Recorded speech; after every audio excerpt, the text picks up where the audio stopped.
Goddag og velkommen til Maglesø Efterskole Satire Show. Nu skal vi have ugens undskyldning. Og jeg kan love jer for, at det bliver sjov i denne uge. Hvis du nu skulle sige til en lærer, at du var syg, hvad vil du så gøre? Ja, det ved jeg sgu ikke rigtigt, men jeg kan mærke, at jeg begynder at få det lidt dårligt. Så jeg vil da... Ved du hvad?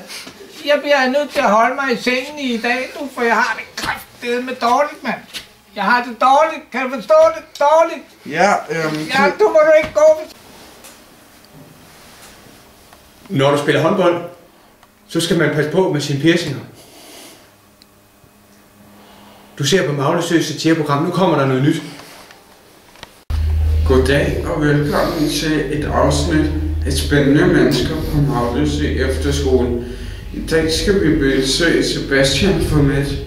Han er et meget specielt og interessant menneske, men lad os komme ind til ham.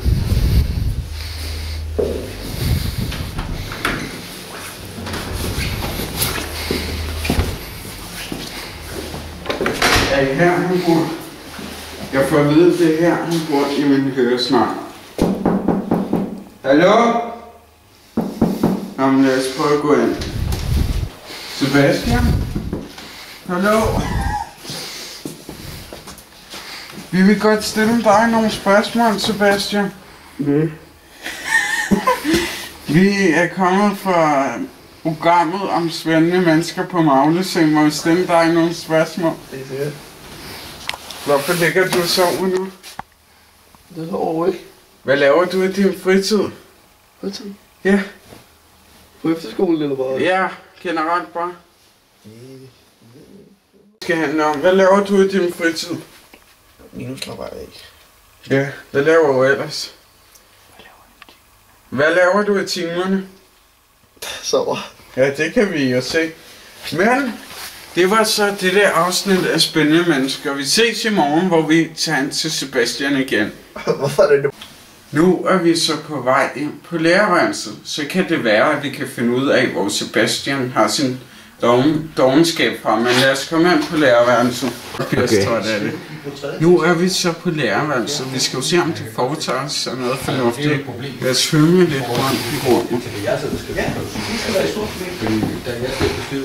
Der er vi... Ja. Der har vi så en lærer, der ligger og sover på bordet. Godmorgen. Jeg gider ikke stå. Godmorgen. I kan fandme da ikke komme her væk mig, mand. Jeg sover lige. Det er jo det der, som man snakkede om på sidste. At det, Vil du stille op til et interview? Skal det kunne køre Ja, jeg tror afføder nogle andre problemer. Hvorfor ligger du og sover på bordet? Jeg er træt, mand. Det er jo svindel. Du lærer, du får penge for det her. Der kommer ikke nogen til min time, det hører I mig. Nå. Det var så alt, hvad vi havde for lærerværelset. Lad os komme videre. Goddag. Mit navn er Ulrik Friis, og velkommen til Operation M.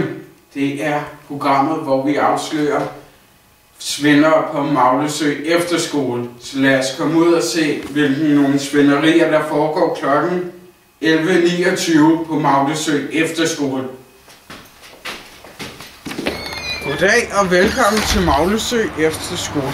Vi er nu i skolegården og skal afsløre noget svindel. Lad os se, hvad vi har.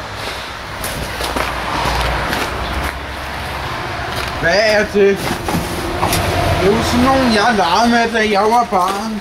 Så kørte vi rundt, vi lukkede dem her, så kørte vi dem rundt. Og var lige ved at skubbe hinanden i havnen. De er farlige, de her. Det må man ikke have på en efterskole. Nå, vi må videre. Hvad er det, vi har liggende her? Det ligner noget. Det ligner en flammekaster af en art. Det er en ukrudtsrød. Nå, jeg får lige at vide, at det er en ukrudtsbrænder. Det må man fandme heller ikke have med så mange umodne elever her. Det er farligt. Nå, men vi må videre. Vi må videre. Finde mere svindel. Ja, vi må. Der er så vandkander. Det er ikke svindel. Rød bil. Heller ikke svindel. Vi må tage og finde noget. Ja. Rød bil. Jeg finder lige rundt der, hvor skoven står. Ja. Ja. Vi må finde noget svindel. Hey, hvad er det? Find derovre. Skynd jer nu. Kom nu, kamera. Jeg finder noget. Men ja. Hvad er det, vi har her? Er det er sådan en form for tank. Det skal ikke være for en efterskole. Jeg må lige ringe efter politiet. Ja, goddag. Det er Ulrik Friis fra programmet Operation M. Programmet, hvor vi afslører svindlere på Maglesø Efterskole. Vi har et farligt køretøj her på skolen. Kunne I komme og hente? Tak. Farvel. Vi ses om på en måde. Nu er det slut. Nu er det slut. Husk at tage med i næste uge af svindel på Maglesø Efterskole. For nu er det slut.